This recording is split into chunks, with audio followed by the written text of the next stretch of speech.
Alright guys, welcome to Sauve's Garage, and today we're going to take care of the brakes on the Cruze. And as you guys can see here, this left front corner is in pretty bad shape.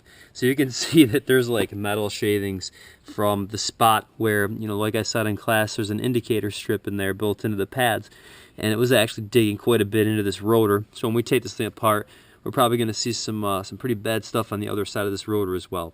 So it definitely needs to be replaced. So what do we do first? Well, before I got everything together, I went on the internet, and did a quick Google search for the things you need for a Chevy Cruze brake job. And I got a list of tools, a list of procedures, and it's a good thing to do so you have a little bit of background before you get involved in the job.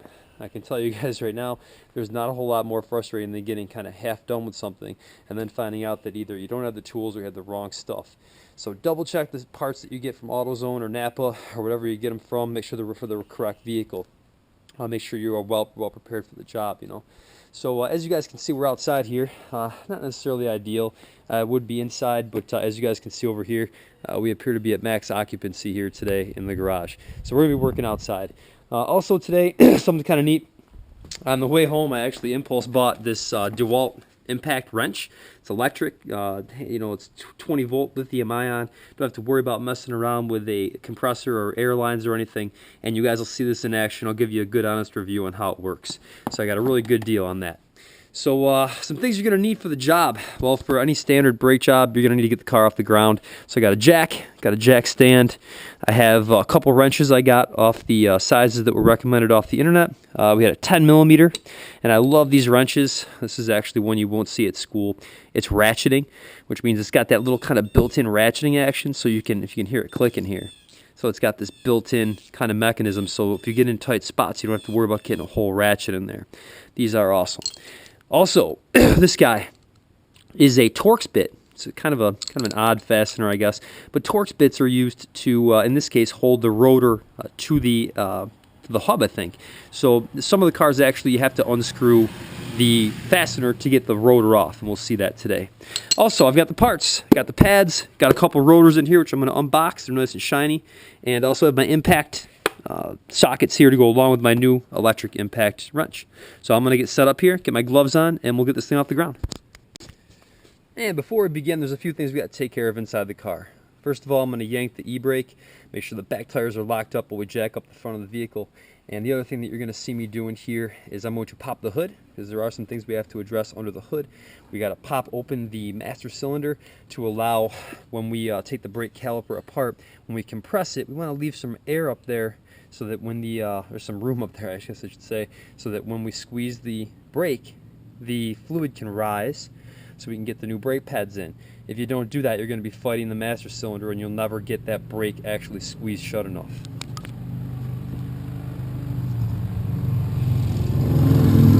And don't mind the guys on bikes.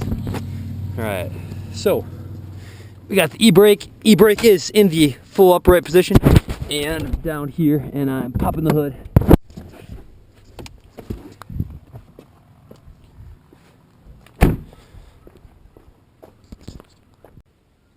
Alright, again on this one, the best way under the hood to find the master cylinder, where typically your brake fluid is going to be, you're going to look for the brake lines. Brake lines are these kind of hard guys here, and you can also see here that there is a cap. It does say DOT3 fluid on it. It doesn't really make any mention of it being the brake fluid, but you can tell, like I said, by identifying all of these kind of hard lines coming out of it. Also, it is in close proximity to the ABS computer, and its job in here is to basically pulse your brakes on and off while the car is coming to a stop in low traction situations. So we got to take that off, so when we squeeze down here in the brakes, it's going to allow the fluid to rise, and we don't have to worry about bleeding the brakes. It is very important that we keep any air out of the brake lines, so we're not going to break any of the fittings in the brake line side, and I'll show you when we get under the car and explain that a little bit more. Alright, a few common sense safety items that you see here. I have safety glasses on for the duration of the job. I'm going to be wearing mechanics wear gloves, which have saved me at least once this season from a trip to the hospital. I actually slipped with a grinder and it zipped the leather glove instead of my hand, which was great. It definitely would have been not a good day. So I definitely endorse the use of gloves. Other things safety-wise, the back wheels are chucked, the e-brake is on, I have my jack in position, And I'm going to use a jack stand. Jack stands are awesome. They will kind of be there as a safeguard in case the jack fails, the jack slips, or for whatever other reason, you know, you have the car kind of shift on you. So you will see that here. So I'm going to go up. Kind of another thing that's very important, you know, when you're working on a car, you typically don't want to work on a car by yourself without at least one other person kind of present in case you have some kind of an issue. Maybe some disaster does strike. You always want to make sure that you've got at least one other person working with you. And I do have that on hand today. So you can see here that I'm running the frame rail. I'm a little bit south of my jack point, allowing me some room for the jack stand. And I'm just going to go until I can carefully here rotate my... Wow, and listen to that noise. That right there, guys, is what you hear when you drive this car. And that tells you right there when you need brakes. Alright, so now at this point, we have the jack has jacked the vehicle up. I have the jack stand located, again, right here on frame rail. You can see it's a nice positive connection. You can also see here that the wheel is still spinning. So we're in good shape there. So at this point, it's time to take our lug nuts off. Alright, so this is our first look at the Dewalt electric cordless impact wrench. And you can see here, it's a pretty heavy unit. You know, it feels heavy duty, doesn't feel like a kind of a toy. But when I put it on here, you can see here, you know, instantly, almost effortlessly, it ripped that first one off. You hear it hit a couple times. Definitely some weight behind the hammer in it. And you know, you can see they come off real quick.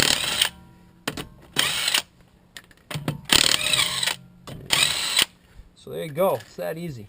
So time to get the wheel off. Give it a little whack. And it's time to see how bad this truly is. So yeah, we could see a whole lot better kind of what's going on in here. And I'm going to zoom in really quick to the damage on this rotor. And this is the outside. I'm sure the inside is worse. But what we're concerned with here is the width or the thickness of the brake pads, which, again, this is a tough view. But we're going to take off here, I guess first, these two little 10mm bolts. There's one at the top. There's one at the bottom. And the caliper is going to come off. I'm going to take the caliper, I got to hang it up here. I can't let it hang by the brake line because we risk damaging or breaking it. So there's fluid still in these lines. There's still going to be fluid in the caliper. We don't want to lose any of that. We don't want to break the fittings. It's all going to stay closed. So I'm going to get that out of the way with a coat hanger. You'll see me use that in a second here. But the next phase of this will be after the two 10mm come off, the actual caliper itself has got to come out. And those bolts, I believe I was told they're 18mm. They're a little bit bigger. Yep, and you can see here they hold the caliper to the actual knuckle. There's a big one here. There's also one directly underneath it. And I was told those have a little bit of zip to them, so I may need a breaker bar for those. They got a factory lock, it's a thread locker put on them. So we'll take care of that next. Alright, so at this point you guys are going to see me take out the 10mm bolts here. And you can kind of see the advantage of these ratcheting wrenches. And, you know, you just kind of effortlessly take stuff out. And it's already loose. So go ahead and unbolt these ones by hand. And boy, I'm rushing to beat the rain. It's getting dark out. And I can feel the rain coming. You guys are all off, kicking off your sweet brake. And I am out in the driveway doing a brake job. Yeah. Alright, so that one... Actually, you don't have to take off too far. We can see here where if you back it out all the way, you hit the brake line there. But it's out enough where I can slide this entire thing right off in a second. Now I'm going to work on the back one. This one should go quick too.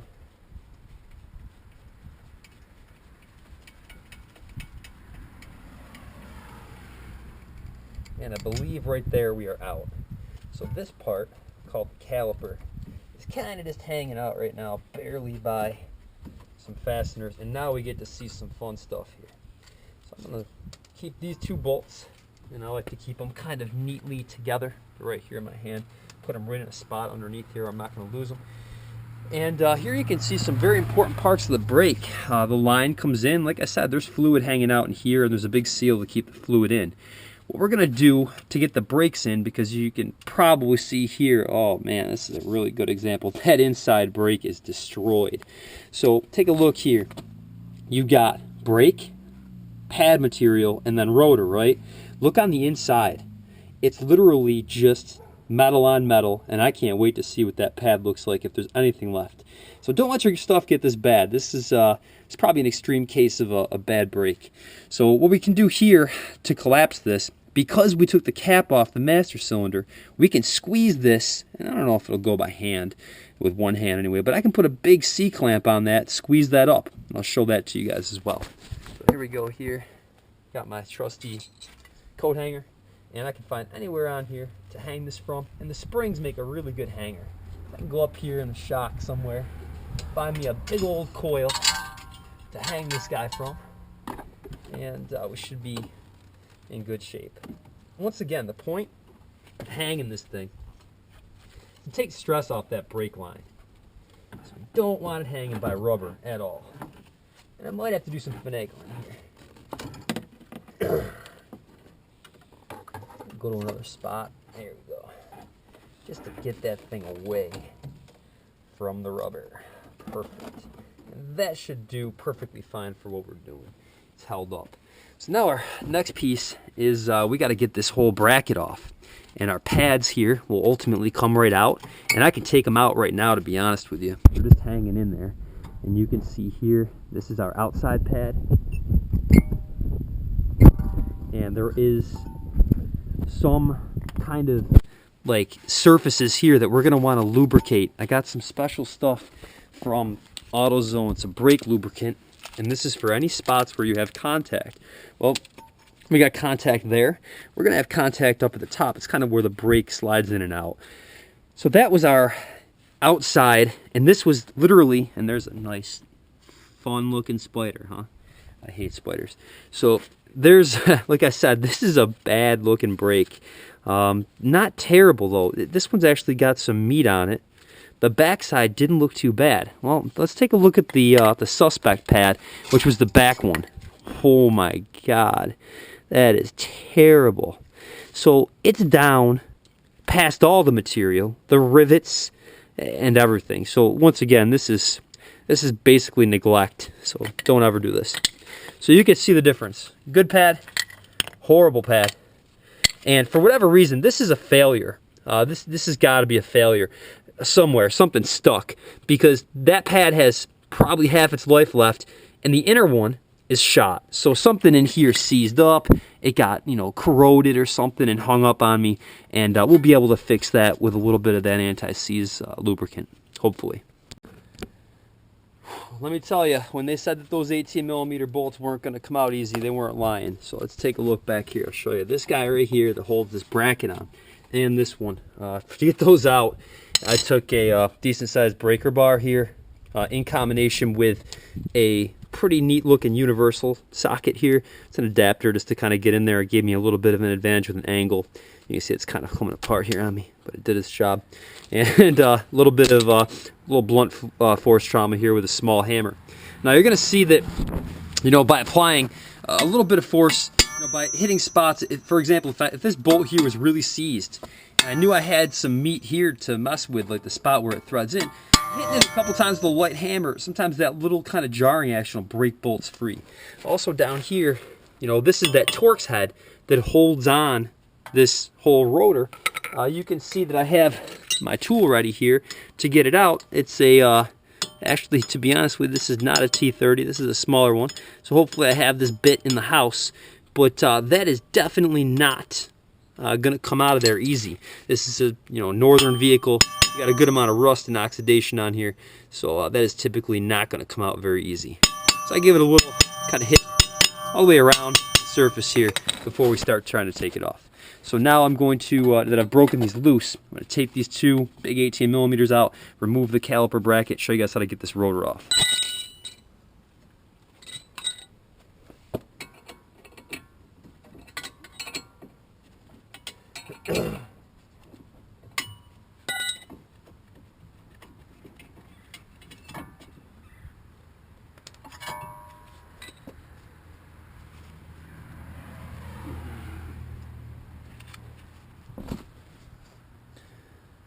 Alright, so what I really want to stress to you guys now is the location of these 4 points here. These are the contact points where the pads go in and where they're actually going to make contact and slide around. So that is kind of a fairly important step, is going to be to lubricate and clean up all 4 of those before we install the pads and consequently finish up the job. But our next endeavor is going to be to get this rotor off, which I'm very interested in seeing the back side of here. So we got one Torx fastener, and once again we're going to try and take that off with a Torx driver here. Alright folks, and predictably this did break loose. However, it did take a good couple hits with the chisel. And what I did, kind of a little bit of a trick, took the end of a punch here, put the point of the punch inside the Torx, not to destroy it or damage it, but really it's kind of a sending message there that we wanted to get it out of there. And what it does is it'll break down any bonding, rust-wise or corrosion, or maybe even some stuff that's a thread locker in there. So that does come out, and it's not easy. I mean, it's still rusted pretty good. I'm going to have to kind of get after it here. And ideally, the socket that I had, actually I thought I got the right one at AutoZone. A perfect teachable moment. I got a T40 and not a T30, so it's definitely my fault in that one. So now I'm working harder, and we'll get this rotor off, and we'll take a look at our new stuff, match it up, and hopefully we'll be in good shape. Get this job knocked out. And good news, it kind of feels like the weather might have broke for us here. So now you can see that the fastener's out. I got a nice little pile of hardware, and we're just going to give it a couple taps again. All the way around the face. Try and get it out. Well, this thing's already trashed, so realistically I don't really care too much about hitting it from the back. I just don't want to damage or anything surrounding it.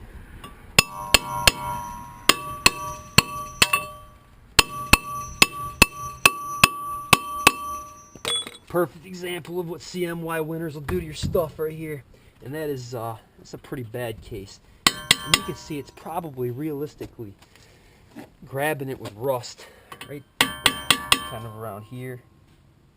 A couple different spots here.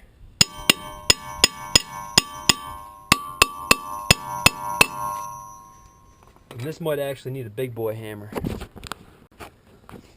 Alright, and though I wanted to get through this job without using any of my air tools, had to fall back on this guy right here. It's called an air chisel. And it's kind of heavy duty chisel with a spring.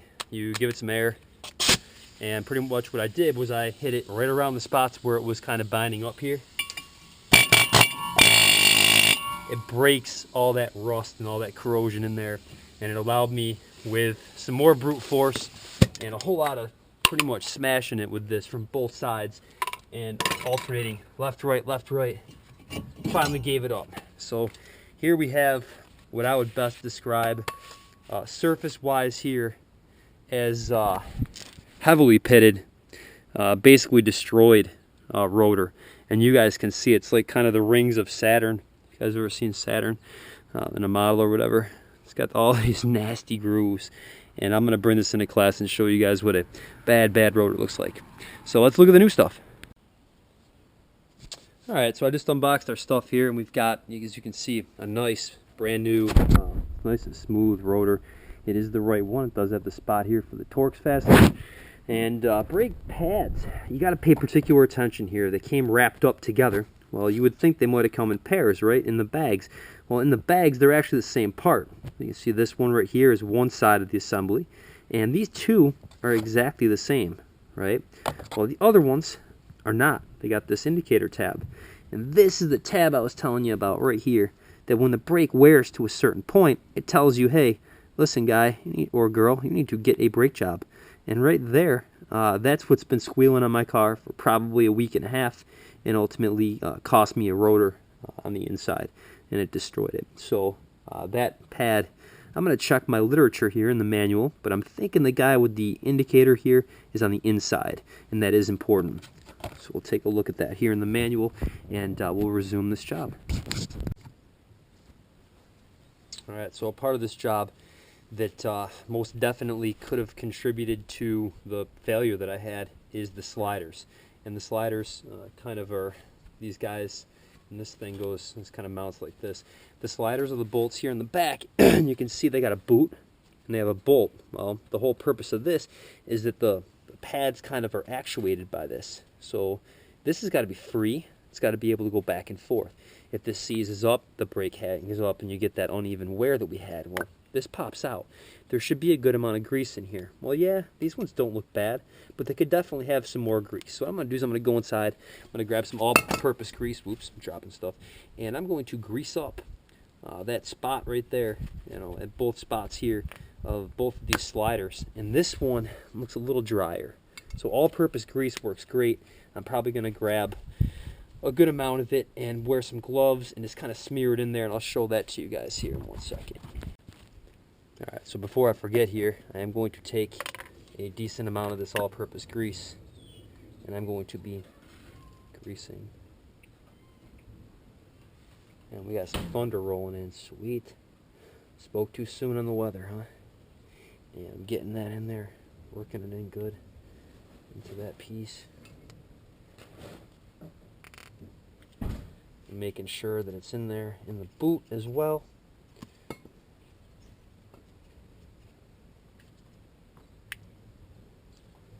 And this has got to get all kind of greased up.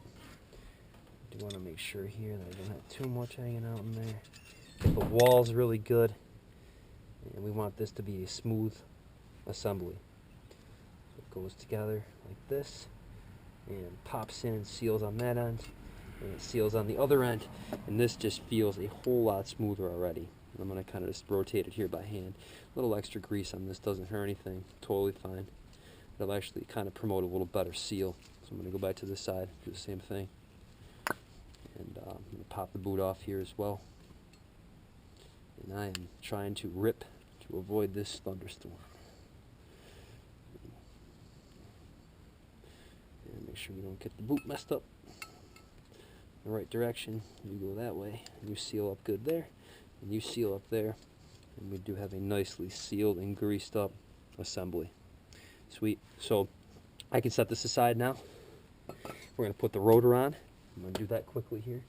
I've got my, I got grease all over my hands. This is a good point here. This is a good kind of a point that I don't want to forget. I don't want to get grease on this new rotor. So off with the gloves.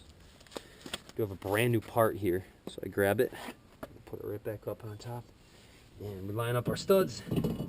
Perfect fit. And I got the hole here for the Torx lined up nice. So that's going to go on.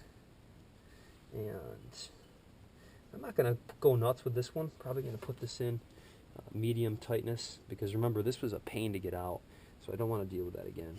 So just kind of hand tight. Truth be told, on a lot of cars, they don't even have one of these. This kind of holds it in place by the 4 or 5 lug nuts. So we're good to go on the rotor install. Next, the actual assembly that I was just working on has to go back in. So I'm going to go back to my mechanics wear gloves. And we're going to get this guy bolted back in. This was held in by the 218 mils. Those are the big ones on the back. Orientation here is important. I want to make sure that the kind of the bracketry on the back does face the surface that it was mounted on. And those are the 2 big ones here. So I'm going to start them by hand, and then I'll finish them both with probably a big wrench here as we get to finishing the job. This part is fun. Once they get started, they're not too bad. And I can feel that one digging already, which is good. Just get a few threads started, and now I go to the one on the bottom, and I'm just kind of finagling around here until I can feel it start biting, and I'm well on my way here to getting the 218s dialed in. Alright, so at this point, I went back to a rubber glove, and the reasoning for that is we're going to need to kind of lubricate the spots here that I showed you before that are going to make contact here with the spots on the brake pads, the little tabs. They're going to actually sit right up and lock in there. Well, there needs to be some degree of kind of freedom in there so they don't jam up and do exactly what the last one did. That's a possible reason why the last set jammed up on me. Somebody could have hacked this and not put the lubricant on in the last brake job, and it could have seized up. So we're going to fix that quick. Get you guys a good view here. Alright, so take the little packet. And it says tear here. It's got a little corner on it. It's going to do just that. So I'm going to put a little bit on my fingertip here. And this stuff is kind of like a clear silicone-ish stuff.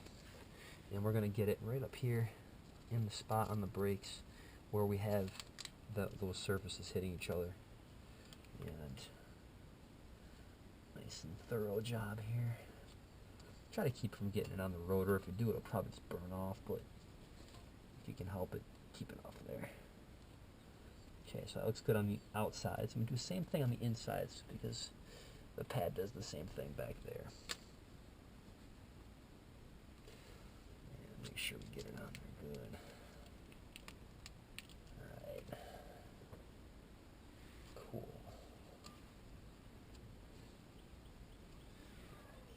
Perfect.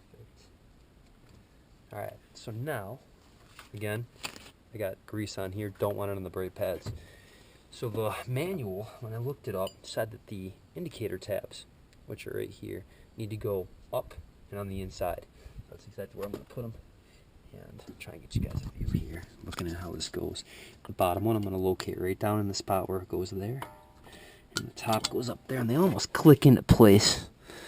So you can see it's secure. I can tell it fits the contour of the brake nicely, and it's held in the position at the top and the bottom. So that's exactly how we want that.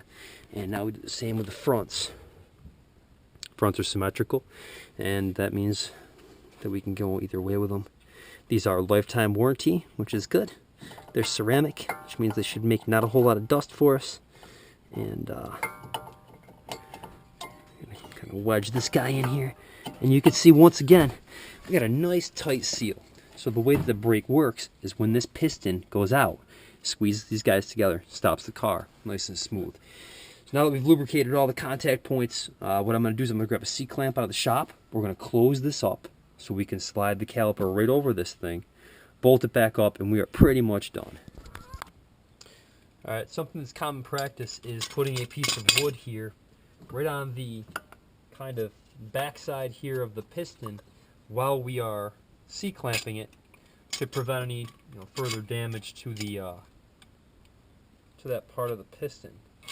I'm just going to undo my C-clamp quick, and we're going to clamp this thing so that the piston is back to its position where we can actually get this thing back together. So it doesn't matter where I really grab it with the C-clamp, as long as I'm not near a line, as long as I'm in part of the housing. And it looks like I got a good meaty spot there, and I believe our piston is retreating. Should be able to see it start moving in. I am seeing that as well. So it's squeezing, and that is exactly what we wanted it to do. And it popped off on me a little bit there. But it's definitely going back where it came from, which is what we want. I might want to find a better, meatier spot here on the housing to actually jack some pressure here. So there we go, coming in. And once again, we are waiting for that to come all the way in so we can get this thing across both of the pads. We're pretty much going to go as far as we can till the bottom's right out. And I think we're at that point just about now. So when I release this, the hydraulic fluid doesn't really have a reason to go back up. So you can see now that the piston's wide open. Well, if I remove this from my hanger, from my little spring setup up here, turn this sideways, in theory, we should be able to get that right across all the pads, which I did, which is awesome. So things are working out pretty well for us here. Don't want to jinx myself, but it's looking up. So in we go, and we are on, and we are just about ready to finish our last couple fasteners here for the installation. And those are the two guys right here. And my floor height protectors there, I had to catch myself. These guys are the two 10 mils, and they should thread right into the face here of the stuff that we lubricated earlier. And we may need to hold the back of it to keep it from spinning in this case, because now everything's nice and lubricated. We don't have stuff seized up anymore. It's probably going to be a whole lot freer. And it looks like I'm lucking out because I'm just going to get this thing done before the rain gets here. And I'm just going to kind of use my favorite ratcheting setup here just to snug these guys in. And that is a nice free floating caliper. And I'm going to do the same thing to the back side here. And I'm just making sure it's aligned. Snug it up by hand.